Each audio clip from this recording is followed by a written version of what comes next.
Welcome to the Accelerating Operational Performance podcast. I'm Greg Schinkel, the president of Unique Training and Development and Frontline Leadership Systems. And of course, we focus on a few things that we want you to get out of every one of these podcast episodes.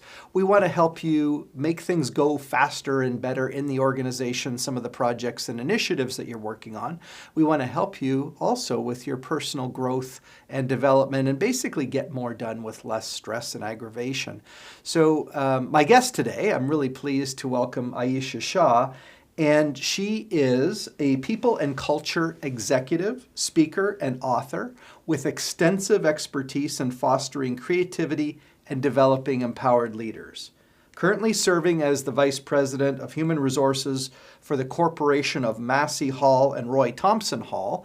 And anyone who's a Canadian, especially Ontarian or a Torontonian, if any of those words apply to you, it's a huge performance complex, and it's featured in the Toronto Film Festival. When you see the stars walking the streets, they're often housed at one of the venues that Ayesha's corporation manages. She's also a professor and a highly sought-after coach, committed to human development as a key strategy for business success. As a thought leader, she speaks and writes on various topics related to work life and leadership. She believes the future of work is human, bright, connected, and fearless. So happy you can join us today, Ayesha. Hi, Greg. Thank you for having me. Yeah, you're welcome. It's a real pleasure because I know our audience is really going to appreciate some of the latest things that you've been working on, including this TEDx talk that we're going to have you walk us through a little bit of the key concepts from it. But Ayesha is the author of The Mindset Prism, Freeing Your Mind and Unlocking Limitless Possibilities. Ayesha, can you take us through a little bit of what that thinking is and what that framework is? Absolutely. So I came to realize through both my personal and professional experiences that we all have stories. We all have narratives that run in our minds. They're informed by our experiences, and they tend to be a protective mechanism for us as well.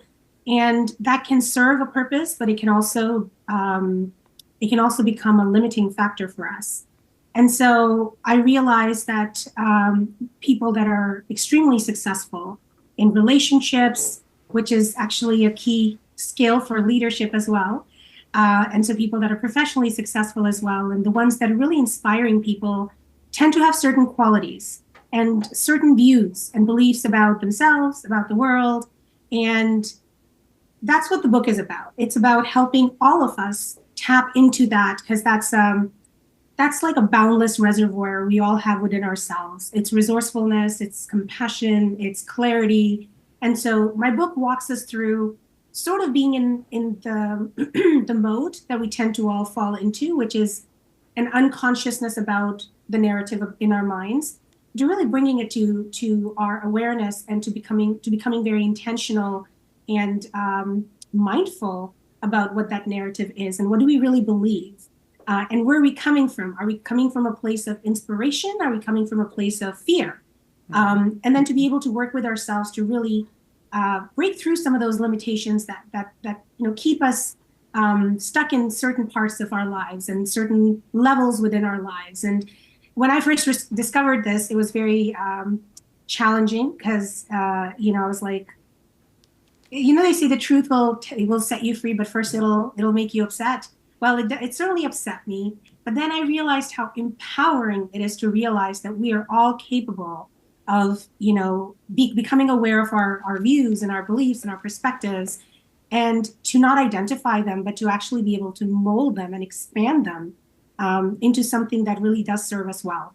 And so that's what this is about. And one of my favorite poets is Rumi, and he says, "Why do you stay in prison when the door is so wide open?" And I think it really applies some of these, beliefs and mindsets that we have and the narratives that we have kind of become a little bit of like the prisons. They're first the fortress that protect us, but then they become the prisons. So it's like all we have to do is step out of it. Very, very interesting take. And it's in my line of thinking. I'm really much more open-minded now that I'm in my mid-50s versus when I was earlier in life. I kind of really believed a lot of the stories that were fed to me without questioning them, including the ones that I designed myself. And now, if anything, I'm probably so liberalized, I really question pretty much everything that you think that you believe in and realize that most of it is a construct, either that you inherited from other people or that you've bought into as presented by other people. So I think it's very, I think people appreciate having these beliefs and these stories, but like you said, they can either be enabling or they can be imprisoning, I suppose. In your book, well, actually, I am intrigued, and I know that this isn't officially released yet, but you've done a recent submission, and perhaps it'll get published as a TEDx talk. But I'm interested in your storytelling and specifically the idea of your origin story. I think that's fascinating. Can you expand on that a little bit? Yeah, thank you for asking. I actually feel very passionately about this. And I really appreciate sort of how you connected with the concept of the book as well. So my TEDx talk is really inspired by my book. And I've actually created a framework in my book, which is also part of the TED Talk. And the title of my TEDx talk was Unleashing Our Inner Superheroes and the Transformative Power of Origin Stories. So we all are captivated and surrounded by a series of origin stories. There's the, scientific story of evolution. There are the biblical stories of the origin of humanity. But we also have superheroes and fictional stories. And it really explains, like, okay, Batman, the origin story, like what made Batman Batman? And if you go down and see, it's like always the childhood. Or if you look at Superman, it's like out of this world, just kind of came here, but was sort of like an exile. So a little bit of that hero's journey. And it's sort of a dominant arc in a lot of the storytelling mythology, but also in our lives as well. And so that idea of origin stories, it not just being limited to mythology or us trying to understand the origin of humanity or the origin of a dog breed or, anything really. It's like being able to kind of see ourselves and recognize we all have origin stories. And these origin stories aren't just narratives. They become the very fabric of our identity. And so they become the lens through which we see the world. They become the filters through which we perceive and experience our interactions with the world, how we relate to others, how we show up, the things we put our hands up for, the things that we shy away from. A bunch of my friends have often heard some or said some version of people like us don't do things like this. It's like, it is so pervasive, but it's often not talked about. So what I talk about in my talk, which is obviously inspired from the book, is a framework that I've come up with, which allows people to sort of work with themselves and sort of separate themselves from the narrative a little bit. And when you can separate yourself enough, you can actually see it as a picture plane. And then you can take, you can get close and acknowledge your own experience, which is the first step of the framework. It's about tuning in and becoming really aware of our own experience. What do we really believe? To your point, what are things that we inherited because of where we were born, where we were raised, how we were raised? Then our own experiences and how those interactions shape them further. And then going from just tuning in and things like that to and becoming aware of our piece of it to kind of zooming out and looking at other people. And this step is about recognizing that we see people as a fraction of who they really are. And we tend to project our own experiences, our own perceptions on people. And often we know nothing about these people. Yeah, it's interesting that you say that we apply our narrative actually Yes. starts to cloud our perceptions of others. And, the example that we'll use sometimes in conflict resolution is when someone does an action that you find, isn't nice, like cuts you off in traffic or seems rude or insensitive, doesn't follow the rules. It is interesting, and especially if you go into the ladder of inference and like how all these ideas and circumstances get filtered, and we start ascribing them meaning instead of just looking at the action that occurred. We start to to actually build a narrative story that this person's a terrible human being because they cut me off in traffic, even though if we cut people off in traffic, we probably wouldn't want other people to think as a narrative that we're a terrible human being.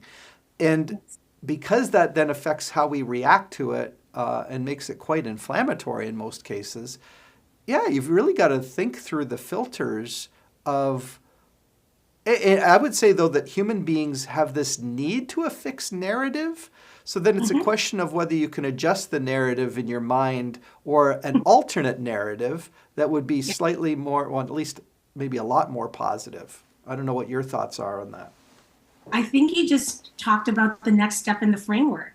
So I'm glad that this is intuitive and it's connecting with you. Because yes, we see people as villains who let us down or hurt us, or we see and we judge people and we know nothing about these people. No. And I think once we can acknowledge that, we can reframe the story we're telling ourselves. And in that reframing is really where our own personal power lies. People think power is about manipulation or controlling other people or their behaviors or having the louder narrative. It really isn't. True power is a very quiet quality. And the heart of true power is this, I call it extraordinary compassion. And this extraordinary compassion is part of the framework. It runs through every single step of the process. Okay, well, I've been looking forward to you bringing up this extraordinary compassion. So how is extraordinary compassion either different or a deeper dive on empathy? Help our listeners and viewers kind of think about that. Yeah, look, what I've learned, and I think there's many experiences of this, I say extraordinary compassion because I think we all have a degree of compassion in us. I think, that's just how I see people and myself. But I say extraordinary compassion because when you're trying to shift something, so when you're trying to reframe something, you need to dig for more than your ordinary amount of compassion. So that's why I call it extraordinary compassion. But compassion is the quality of witnessing without judgment, in my opinion. And so when you can see someone do something, make a choice, speak certain words, that you, instead of judging them as good or bad, right or wrong, can you just acknowledge their expression or their experience in this? And I think empathy is a function and very deeply correlated to compassion, because what compassion allows us to do is to understand things that we personally have little or no experience of. And so it's actually the ability to grant the other person their experience, holding them harmless, to have this presence with people that is benevolent, that isn't judging, that isn't interfering, but allowing. And I think sometimes people mistake it to say, well, you need to have boundaries. Of course you need to have boundaries. Compassion isn't about being a doormat. It's about this inner strength that doesn't need to see things in a very binary, limited way, but to actually create space for the expression and to be able to be so present with it without judgment that you can actually find the important takeaway from that. Yeah. And it's also this view that each person carries their own unique inner wisdom. And it may not be very apparent to us right out of the gate, but if we allow it without judgment to unfold and create safety around it and trust that the experience people are expressing or the feelings they're feeling or the choices they're making to some degree makes sense to them. Oh, good. I hoped you were going to go there, because I was about to say that even the most strange behavior, when you perceive it from your vantage point, to that person, it makes total sense. They have a framework in their own mind that rationalizes their behavior because of their own narratives and backgrounds, right? So I think that I don't know about you, Ayesha, because I think, first of all, we're talking to Ayesha Shah, and of course you can observe her or contact her through her website, theayeshashah.com. And Ayesha, I know you're enlightened. I'd like to think I'm semi-enlightened, but still have trouble like the way my brain is wired, it still sees these things. It still tries to posit this story that isn't necessarily constructive. And I'm guessing even with your level of enlightenment, you still have this problem too. And so what is it about, or what can you suggest to people who still acknowledge, yeah, I have these negative thoughts, or I have these negative biases, or I have this negative perception of what an individual's actions were, or I want to label it as smart or stupid or whatever it is. Do you have anything that is a good mental trick for people to employ? Because I still think the brain sometimes will put this up because those stories are deeply embedded, aren't they? They are. And, when I talk about extraordinary compassion, it's not just extending it out to the world. It's also extending it to ourselves. It's to recognize that we are so much, like we've lived so much life. We have our own preferences, our own desires, our own sensitivities. And we have to honor them. And the way we honor them sometimes is, in a situation where we're confronted with someone that is really challenging us and challenging our ability to be compassionate, is become curious about what within you is being triggered, right? Mm-hmm. I have a sense of right and wrong. When I see people being unkind towards each other or use language that is derogatory, like it really hurts me. And so when that happens, it's hard for me to have compassion for people who are expressing themselves that way. So you asked me if there's any tricks or tips or tricks. I think the first one is to really be compassionate with yourself as well, and recognize that there is something that you're experiencing, that you're witnessing, that is not settling with you, that isn't aligned with your values. It isn't aligned with who you identify yourself as, and the things you want to be exposed to or you want to experience. And I think when you're able to do that, that gives you the choice. Sometimes the best we can do is walk away. And that's the compassion that we can show to ourselves and to the others. Mm-hmm. And sometimes we can muster more compassion and we can still be with that situation. And then I think it's important to depersonalize it. So one of the tricks I use is, there's a word for it. It's called metacognition, or some people call it witness consciousness. Mm-hmm. So instead of being in this place where you're really absorbing it, you start to kind of, instead of allowing it in, you start to focus out. Well, what you're saying is you pop yourself out as an observer, yes, as opposed to being in it, yes, wholeheartedly just by yourself. Yeah. Yeah, just be a witness. Yeah. So just observe. It's kind of like you're watching a movie and you're in that movie too. And so you're watching yourself have your reactions, but you're watching the other person as well. And as you do this, the other tool that's really interesting, excuse me, is curiosity. Mm-hmm. It's like, yeah, okay, there's what I'm seeing, but there's definitely something here that I don't know. And so if I am able to, while being compassionate with myself, be present here, can I look for that?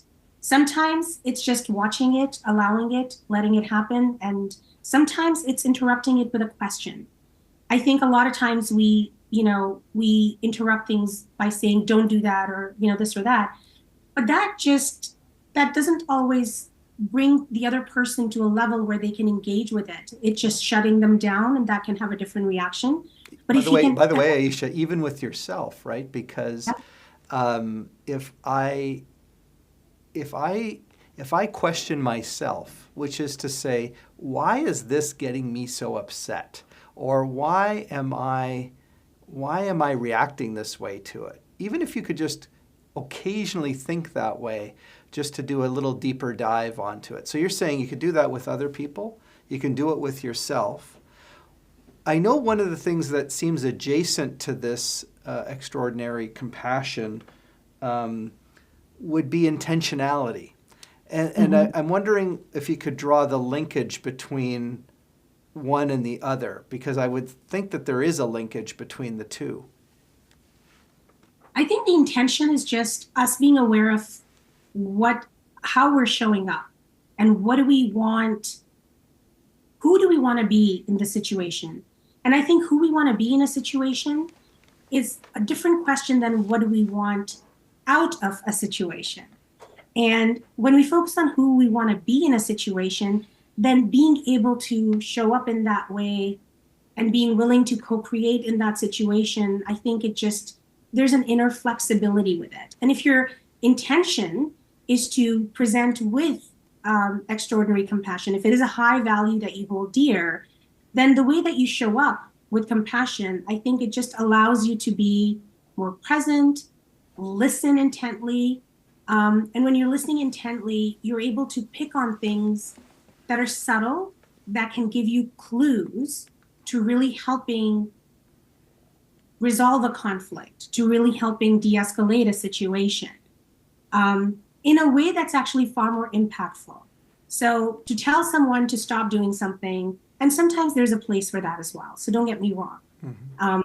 But I think if the intention is to be compassionate and to inspire others to be as great as they can be, which I think is the real impact we get to have as leaders and as human beings, is we influence each other, we touch each other, whether we like it or not. So if our intention is to be with people and then be with them regardless of what they're going through, I think that opens up ways within ourselves that allow others to find their own inner greatness. And I often think it's being able to see people, being really able to witness their pain or their concerns or their fears or even their joy and the things that inspires them. And I think that is very compelling because we all want to be seen. We all want to be heard. In situations where things escalate, it's because somebody's need is not being met. And so I think that intention of how you want to show up, if you show up already having made up your mind about something, it becomes less open to us to actually find those ways within ourselves or to even allow that space to the other person to show up, or for us to be able to ask the questions that can inspire a different understanding or a pause in whatever else is happening. So intentionality really is about the disposition and how we show up and what are we really trying to get out of a situation.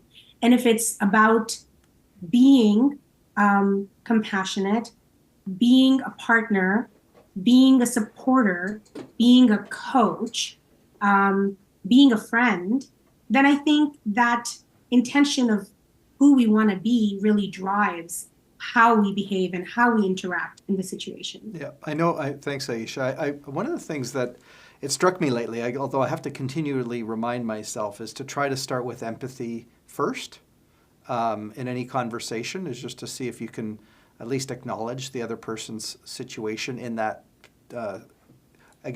their circumstance in that situation. I wondered if you would be able to share, because I know that you help organizations, but you also help individuals. You've done some individual coaching. I'm curious if you've got an example that you can relate, or maybe your own personal example, where putting this kind of a concept or idea into practice either helped overcome an obstacle or unlocked someone's thinking. Can you share with us an example? My God, there's so many examples. I'll share one. It's actually from a workplace. I've had the privilege and the joy of working with a lot of fantastic people over the course of my career, and many of them have influenced me and inspired me. I have a really dear friend that has been with me through, my own transformation, which is over a 10-year-long journey. And her best quality is she's in a very non-judgmental way. She stays very present with me. And when she gets a chance, she asks me questions. I think what I learned from her is she's like, I've always seen your greatness, but I also know the difficulty of some of your experiences. And she always comes with this perspective that I already know. I just am in a process. And so I've benefited from this friendship. This particular friend I've had in my life since I was 19 years old. So I just turned 40. So we've been friends for quite a while. I've had coaches who've sort of taken similar approach in working through the issue. It's always this belief that they're just with me and I already have the answer and they're helping me navigate my way through to it. And it doesn't matter how long it takes, and it doesn't matter how many detours I take. And then I think on the other side, where I've been able to do it with people, there's one example that comes to mind. I once worked with this really brilliant man, and he was just such a hardworking individual, a fantastic partner, like business partner in the office, in the professional environment, but a really dedicated father and partner to his wife. And I worked with him for a couple of years, and every year when we would, every time we had a coaching conversation, or every year when we would have that annual performance review, I would always ask him, like, so what are your goals for the next year? And his perspective was always around the things he does not want happening. So I don't want people to think I'm this. I don't want anyone to not get a response within this period of time. I don't want my kids to think that, I didn't really make a big impact in the world. I don't want my wife to think that I'm not, sharing in, she does a lot of these things around the house. I don't want her to think that I'm an absent this or that. And so after seeing this pattern over a couple of years, in one of the meetings, I actually said to him, I said, I hear you, and I think you're very consistently achieving that goal. I'm going to challenge you this time. And what I want you to come back to me in the next couple of weeks is, what do you actually want them to feel? Not what you're avoiding them from, not like what you don't want them to feel, but what do you really want to inspire in them? And maybe less about you and more about what you want to inspire in them about you or about them and their ability to solve problems. And he went away, and 2 weeks later he came back and he's like, okay, I have some thoughts, but I have to tell you, it's a real challenge to make this shift because I've always seen the world through this way. Yeah. It's like we're in the Matrix and you just gave me, the choice between a red pill and a blue pill. Yeah. So I think that that's the benefit of being with people who are able to see us and to actually be coached, but also to be able to coach people, is you can actually see the things that they're not seeing, but trust that they will figure it out instead of giving them the answers and giving them really powerful questions and reflections that they can then go and work with. All right. Well, that's great insight. I wondered, Ayesha, as we get close to the end of the interview, is you, even though you're not as seasoned as I am age-wise, but you're also, I guess, not just starting out in your career. You've already achieved a high degree of success. I wondered what advice you would give to a person who's sort of closer to the start of their professional career about things to maybe pay attention to that they may not really think about then that would serve them well as they move along if they want to progress. Do you have any, it's embedded in everything you've shared so far, but I wondered if you have specific recommendations or advice to someone who's younger and newer on their professional path. So when I was younger, I had this need to be very perfect, to project this image of someone who was very confident.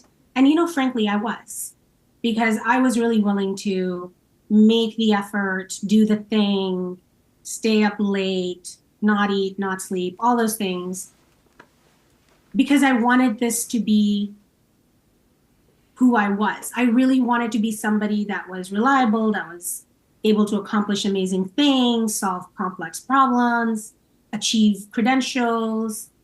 And I think the advice, and so I'm going to say what advice I give myself, because I don't know everybody's challenges, but I know that was a challenge for me particularly, and I feel very equipped to address it. It's good to have confidence. And at a younger age, it's also good to have humility. And what that humility allows you to do is to be human. And it takes the pressure off of being able to solve and figure everything out. It takes the pressure off to appear perfect and to not ask for help because you can't appear like you don't know what's going on. And it allows you to seek support, which is you'll get coaches, mentors, colleagues, and collaborators that will just want to surround you. And what you'll create from that place is just qualitatively different. And how much you learn in that environment is just the reward in of itself. It becomes secondary to the achievement. And I think if I could have learned that at a younger age, I could have spared myself a lot of grief and a lot of loneliness. Yeah. So That's the one thing I'll say. And the second thing I'll say is to people that are really early in their career, because I did used to be a professor. I was a professor for a few years, and I was a student as well for a very long period of time. There's just this angst to get to a place, to have a certain thing like a job, a title, an organization that you're a part of, certain achievements. And I think those drives are really sacred. We should hold them close to our heart and we should follow our dreams. And as we do that, I think we need to find a little bit of flexibility in how we think that comes about. Because the way we approach these things, like everybody ends up getting a job.